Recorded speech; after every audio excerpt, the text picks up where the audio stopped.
Nakita niya na bilang chairman ng NTF-ELCAC, maganda ang kanyang pamamalakad.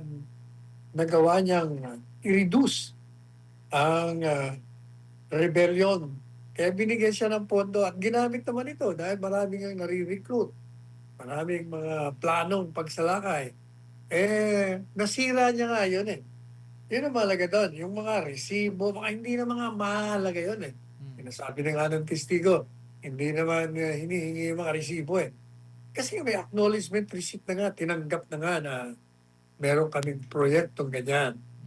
At ang tanong niyan, yung bang proyekto mo naging matagumpay? Ayun, yun ang ebidensya doon. Wala, bagsak na nga ang NPA. At yung mga pondong yan, ginagamit sa kalaban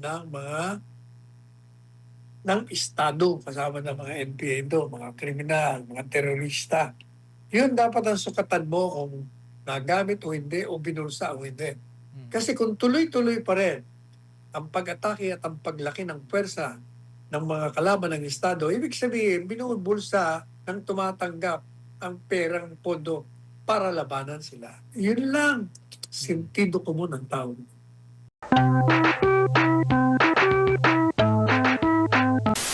Para sa akin, isa lang ang napakalaga doon. Inamin ng mga testigo, o nung testigo yun, na hindi hindi conclusive yung findings. Kumbaga, preliminary lamang. At meron pang appeal with respect dun sa sinasabi nila notice of disallowance. Kaya walang basihan ang pagdemanda mo. Kasi kung hindi pa pinal yung sinasabi mong may irregularidad, paano mo may didemanda? Nag-a-appeal na pa sila. Yun ang pinaka-importante sa akin. Kaya yung mga ibang mga tanong doon, mga irrelevant pa lahat yun. The moment na you admitted, or the moment you admit that the findings of COA is not final, useless. Magiging walang halaga ang pagdemanda mo kasi nga wala kang basis.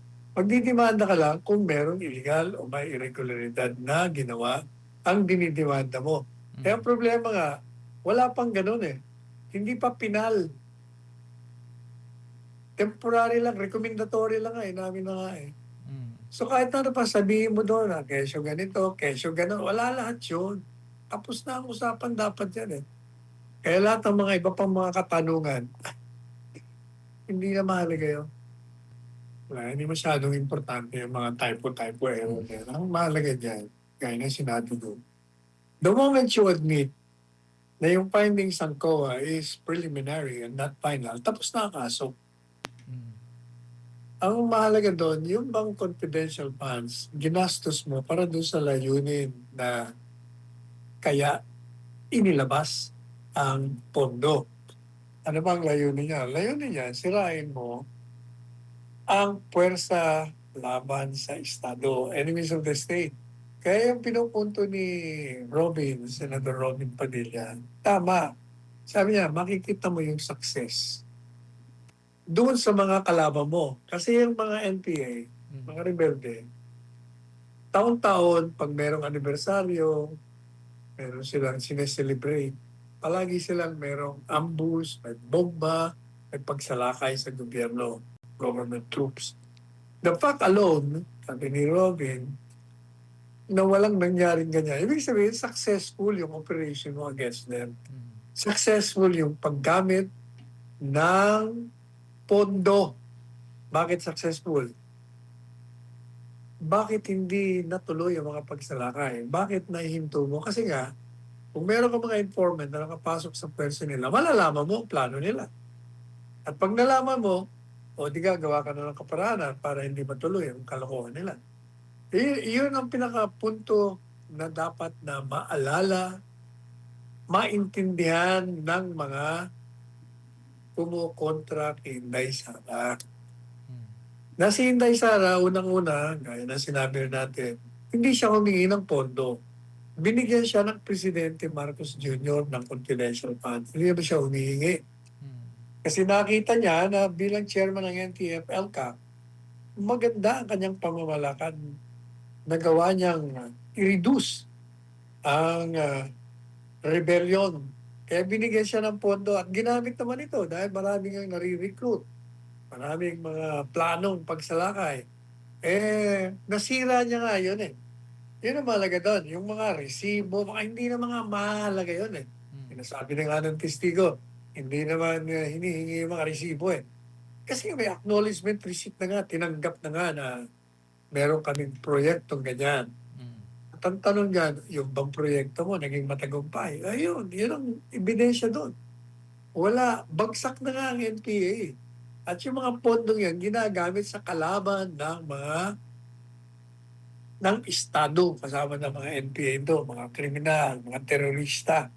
Yun dapat ang sukatan mo kung nagamit o hindi, o binulsa o hindi.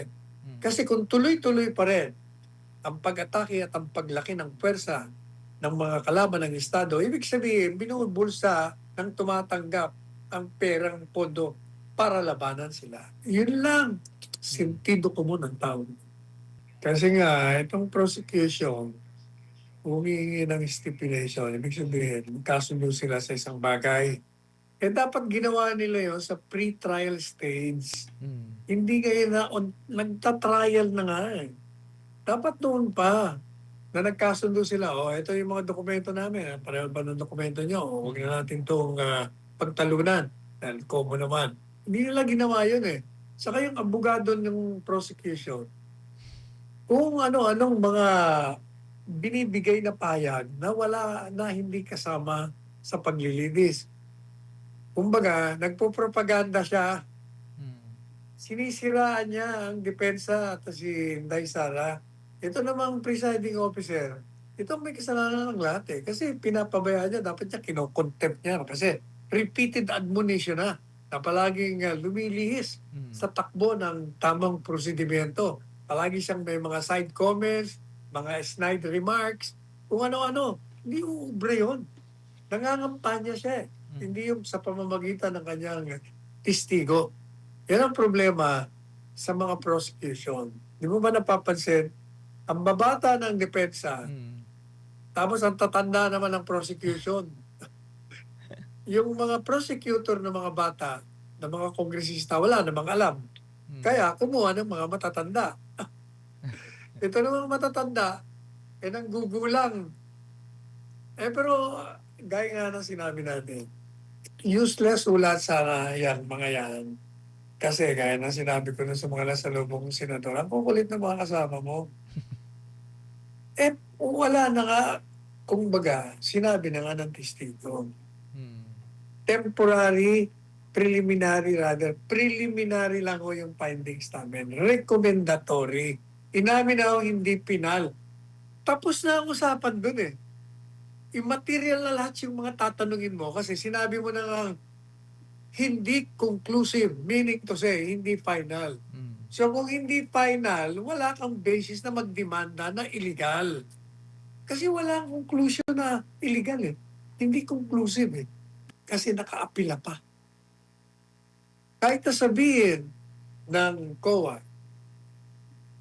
na mali, hindi ka nag-comply. Ang defense sabihin, hindi namin kailangan mag-comply. Kasi confidential, marami silang mga depensa. Sasabihin ng hindi, may notice o kayo. Una, yung yun, ADM ba yun? Observation, credit something. Tapos, notice of suspension, notice of dishonor. Kahit pa sabihin yun ng COA, lahat mo yun, walang saysay. Kasi may appeal pupunta pa sa commissioner. Pag dininay ng appeal, pwede pa pupunta sa hukuman. Pag-uusapan pa. Madali sabi, walang basis. So lahat ng mga tanong ninyo dyan, irrelevant na lahat yan. Go to another article, tapos na yan. Wala kayo, hindi nyo napatunayan. Pareho ng Article 4. ng betrayal of the public trust. Wala yun. Hindi kayo nakapulong ito. Ito rin, hindi rin kayo nakapulong na irregular ang paggastos ng confidential funds. Ayan. Yan, maraming salamat po, Attorney Sal. Samantala, babasahin na po natin itong mga mensahe na ating mga kababayan. From El Tolitz, alam natin na walang kwentang impeachment yan. Kagustuhan lang yan ng mga taga-kaliwa. Pansin natin, karamihan sa mga prosecutor ay miyembro ng CPP, NPA, NDF. Yan. Hindi lang kaliwa yan. Kagustuhan yan ni Marcos Jr. Sabi pa yan. Na pakitid yung pag-analisa. Kailangan matanggal nila si Inday Sara bilang kandidato sa Panguluhan kasi tatakot sila lahat. Ayan. Kapag nanalo yan at mananalo yan, sigurado uusigin sila sa mga kalukuhan nila, mga irregularidad, mga illegalidad na ginawa nila at pagnanakaw ng pera ng bayan. Ito pa, Attorney Sal, si Wilma Muhar, bumabaha na naman sa Pilipinas. Sana unahin na ang issue sa flood control. Galit na ang kalikasan sa mga nakawan na nagaganap. Ayun nga, mumuulan nga ngayon, Attorney Sal. Ito pa. May komento pa si Ricardo Portiliano. Sa bibig mismo ni Kapunan lumabas, huwag ka nang tumakbo. Iyan ang tunay nilang bottom line purpose. Tapos, palalabasin nila na para sa bayan. In day 12 of the impeachment, the findings were more about defects in procedural and documentation requirements too small to be considered impeachable offenses. There are so many other circumstances that can destroy their alleged prima facie assumption.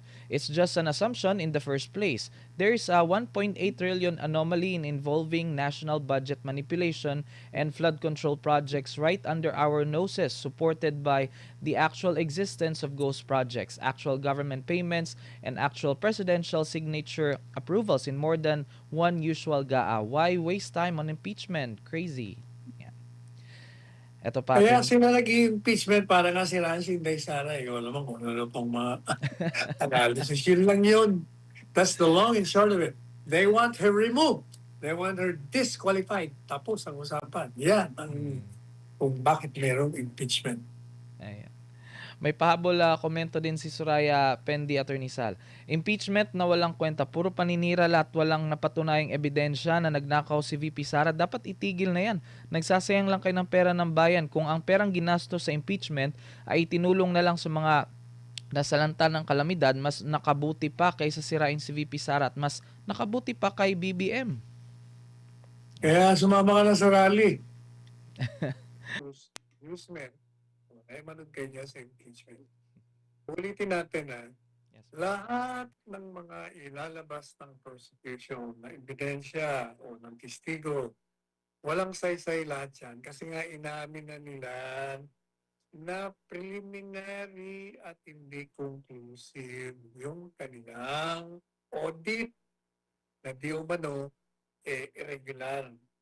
So kung iaaminin mo na hindi pa final, so anong magiging batayan mo sa pagdemanda? Ganun lang mo kasimple yun. Itutuloy mo lang yan kung ang layunin mo, siraan si Inday Sara. Pero yun ang ginagawa ng mga abogado ng prosecution. Kung ano ng mga snide remarks. Wala, gusto lang magpabida. Mahilig lang sa publisidad at paninira. Yan ang kagalingan ng mga yan eh. Pero kung tutusin nyo, simple-simple lang ang issue. Dinidemanda mo ng irregularidad. Sino ba ang nagdidetermina kung irregular? Initially, ang COA. So merong, according to them, irregular, non-compliant. Pero inamin nila, pero ito preliminary lang, recommendatory lang. Kasi nga, meron pang appeal. May appeal pa sa commissioner. May appeal pa sa korte. Paano? Ba't ka magdidemanda ngayon? Hindi pa napapatunayan at on their part, conclusive na yung kanilang finding. Yan ang problema eh. Masyadong klaro, kaya wala ho yan. Dismiss. Hindi yung pahayag ni VP Sara. Ang kukomentaryohin ko yung mga remarks ni Clara. Her remarks are either monumental nonsense or gargantuan jokes. Kung gusto niyo ng amusement park, makinig kayo sa mga remarks niya. Yun. Kahit anong paliwanag nila, walang naniniwalang tao basta hindi nila ginagawa ang kanilang trabaho kaya bagsak ang ekonomiya natin. Yun lang yun. Ayan. Maraming salamat po, Attorney Sal. Samantala, babasahin na po natin itong mga mensahe mula sa ating mga kababayan. From Red Hot Dad. Sablay ang ebidensya, sablay ang witness, sablay ang prosecution, sablay ang impeachment. Ayan po. Kaya kung talagang red hot ka, maging hot ka rin sa pagpasok, pagdalo yan sa mga peaceful rallies, Mr. or Miss Red Hot, whoever you are. Ayan po. Eto pa, may tanong si Josen Perlada Sevilla, attorney. Attorney, di ba kapag ang witness ay nagsisinungaling, dapat makulong? Kasi yung witness po nung nakarang araw, bukod sa sinungaling na siya, nakikipagtalo pa siya sa mga senador na nagtatanong sa kanya. Dapat i-contempt, pati na yung mga abogado dyan, yung mga babaeng abogado dyan. At saka yung basta pag gumawa ka ng mga hindi na naayon sa tamang prosedimento, dapat sa kino-contempt. Mahina itong presiding officer. Hindi ba parang mabait lang masyado yung Senate Impeachment Court, Attorney Sal, na hindi sila nag-co-contempt ng mga witnesses? Hindi mabait, hindi siya marunong. Ay. Kung marunong siya, magko-contempt siya. Ayan. Ito from Elijah. Sa lahat ng kalamidad, laging nariyan ang KOJC sa pamamagitan ng ating minamahal na pastor, Apollo C. Kibuloy, upang tumulong sa ating mga kababayan, lalo na sa mga kabataan. Sa kahit nasa ibang bansa, naroon ang mga volunteers, laging nakahanda at nagkakaisa sa pagtulong. Salamat po, Pastor. Yan. Mensahe po kay Pastor. Tama yan. Ganyan talaga si pastor, utang KOJC. Matulungin sa lahat ng nangangailangan. Ito po, meron pa po from Rona May Season, si Pastor Apollo C. Kibuloy ang totoong leader na may malaking puso. Ganyan kabuti si Pastor. Hindi niya tinitingnan kung ano ang iyong lahi o relihiyon, bukal sa puso ang kanyang pagtulong sa mga taong nangangailangan. Yan ang gayahin nyo, si Pastor Kibuloy. At may opinion pa dito si Patricia Mirabueno, Attorney Sal, about kay Pastor. In my opinion, many people owe Pastor Apollo C. Kibuloy an apology because of the accusations made against him and the actions of those they believe were responsible for his prosecution or persecution. Yung mga nagsasabi niyang mga paninira kay Pastor, ano lang yun? They're speaking from ignorance. Hindi nila alam ang katotohanan. Ayan. At may dagdag pa po si Michael Pintoy. Despite the slander directed at Pastor Apollo C. Kibuloy, he has never wavered in doing good, helping, and showing concern for those in need, especially those young people experiencing poverty. And tama po yung sinabi niya kasi marami po talagang natulungan si Pastor sa mga kabataan, mga kababaihan, at maging yung mga indigenous people po natin, Attorney Sal. Kaya kayo mga natulungan ni Pastor, lumabas kayo sa kalye. Mm. Pahayag ninyo yung inyong pagprotesta, kontra sa ginagawang paninira at pagsira sa kanyang mga karapatan. At meron pa po isa, Attorney Sal, from Thai AOKM lineup. I am one of the people who can testify to Pastor ACQ's goodness toward children because I was one of the children whose life was touched through the help he extended through in KLC of Thailand. From Thailand po to Attorney Sal. Today, I'm also blessed to be part of the kingdom, helping others just as he once helped me. Apart from pay tributes to Pastor Kibuloy, you have to go out and support any movement that will express your dismay, discontent, and disagreement, opposition to the program of retribution launched and implemented by the present administration.